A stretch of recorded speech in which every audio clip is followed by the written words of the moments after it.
प्रवेश सुरू जीवन प्रबोधिनी विटा संचलित सौ शोभाकाकी बाबर कन्या महाविद्यालय विटा राष्ट्रीय शैक्षणिक धोरण 2020 नुसार बीए बीकॉम व बीसीए मुलं आणि मुली एकत्रित प्रवेश। शिवाजी विद्यापीठ कोल्हापूर व AICTE मान्यता प्राप्त कोर्स। खानापूर तालुक्यातील एकमेव कन्या महाविद्यालय। स्वच्छ सुंदर व प्रशस्त परिसर, अनुभवी तज्ञ मार्गदर्शक, प्रशस्त computer lab, wifi campus, digital classroom, विविध अभ्यासोली, औद्योगिक सहली, NSS युनिट, वैयक्तिक मार्गदर्शन, नोकरी संदर्भात प्लेसमेंट सेल, स्पर्धा परीक्षा मार्गदर्शन, विविध सांस्कृतिक कार्यक्रमांचे आयोजन। नमस्कार, मी अरुण आणि आपण पाहत आहात 7 स्टार न्यूज।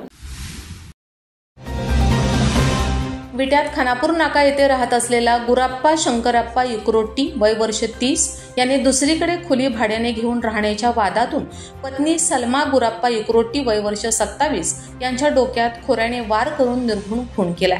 गुराप्पा शंकराप्पा युकरोट्टी सध्या राहणार खानापूर नाका, विटा तालुका खानापूर, मूळ राहणार याढळी तालुका शुरपोरा, जिल्हा यादगीर, कर्नाटक। पत्नी सलमा गुराप्पा युकरोट्टी वय वर्ष 27 राहणार खानापूर नाका, विटा तालुका खानापूर हिचा हजारेमाळा अगर मुल्ला गल्ली येथे भाड्याने राहण्यास जाण्याच्या कारणावरून दोघांच्या वादात घरातील खोरे पत्नीच्या डोक्यात मारून खून केलाय।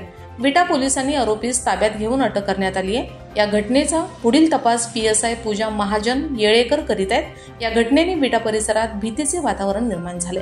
रमेश जाधव, 7 स्टार न्यूज, विटा।